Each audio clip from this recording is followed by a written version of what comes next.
Bonjour à tous, je suis Eden Safli, entrepreneur et coach formateur. Je suis ravi de vous retrouver dans ce nouveau numéro de Jeudi du coach.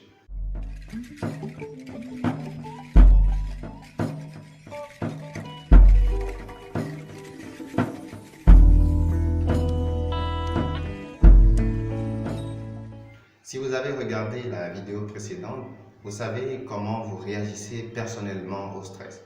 Je vous invite à présent à faire une pause. Prenez un stylo et un bloc-notes et établissez la liste de vos réactions personnelles au stress. Ça donne par exemple, lorsque je suis stressé, je transpire, j'ai mal au ventre. Allez-y, essayez. Ça y est? Parfait. À présent, tentez de porter attention au moment où apparaissent les signaux d'alarme chez vous. Qu'étiez-vous en train de faire, de penser? Avec qui interagissiez-vous? Cela vous aidera à reconnaître les agents stressants dans votre cas. Les stresseurs, ce sont les choses, les événements, les faits qui exigent des efforts de notre part et que nous pouvons ressentir et qui nous stressent. Ça peut être par exemple les études.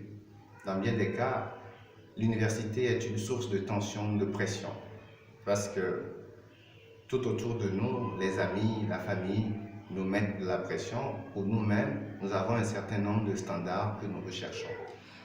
À part les études, nous pouvons citer les grands événements. Les événements prévus ou imprévus bousculent constamment notre vie. Certains sont plaisants, mariage, naissance, alors que d'autres le sont moins, perte d'un emploi, divorce, mort d'un proche.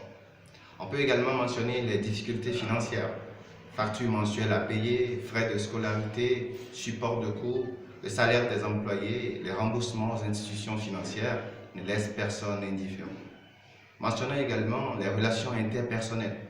Certaines personnes ont tendance à nous tomber sur les nerfs. Ce sont des gens qui souvent nous semblent impolis ou agressifs. Les problèmes avec un proche peuvent eux aussi être une source de stress. Lorsqu'une relation qui nous est très importante se détériore, que ce soit avec un membre de la famille, un ami, un enseignant, un collègue, un employeur ou un associé, il est fréquent d'en ressentir les conséquences à court et à moyen terme.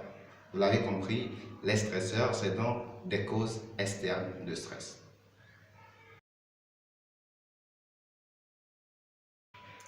Je vous propose de faire une seconde pause et d'établir maintenant la liste de vos stresseurs personnels.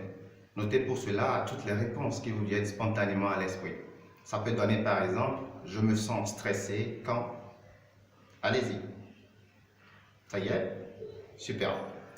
Vous avez sûrement déjà remarqué qu'un même événement peut être perçu de différentes façons par différentes personnes. Lorsque par exemple une nouvelle machine est introduite au boulot, certains sont contents. Ils estiment que cette machine va leur faciliter le travail. D'autres sont carrément indifférents parce qu'ils ne voient pas ce que ça va leur apporter. Il y en a qui sont carrément opposés et ils ont du mal à accepter ce changement. Ils sont stressés. Ils estiment que cela représente une nouvelle charge de travail, éventuellement un échec. Ils ont peur, ils se révoltent, ils se sentent stressés. Oui, vous voyez donc que nos attitudes, nos jugements et notre façon de penser peuvent considérablement influencer si nous ressentons un événement comme stressant ou non. Nous appellerons ces attitudes, ces jugements et ces façons de penser des amplificateurs personnels de stress. Je vous donne d'autres exemples d'amplificateurs personnels de stress. Vous avez par exemple les perfectionnistes. Vous les entendrez dire « tout doit être parfait, autrement cela ne vaut rien ». D'autres ont des attentes irréalistes. Vous les entendrez dire « si les choses ne se déroulent pas comme prévu, c'est une catastrophe ». Il y a aussi les combattants solitaires. Vous les entendrez dire « je préfère tout faire moi-même ». Ou bien les méfiants « on ne peut faire confiance à personne ». Il y en a qui sont carrément égocentriques. Ils ramènent tout à eux.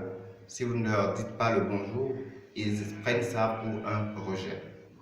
Je vous invite une troisième fois à faire une pause et à établir maintenant la liste de vos amplificateurs personnels de stress. Ça donne par exemple, je me stresse moi-même quand ou en... Allez-y. Ça y est? Parfait.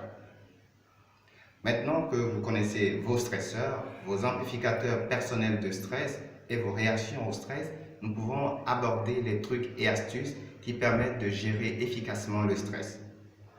Je vous donne rendez-vous à cet effet jeudi prochain pour aborder ce sujet. Merci pour votre intérêt sans cesse croissant à notre émission. Excellente journée et à bientôt. C'était Eden Safli de General Consulting.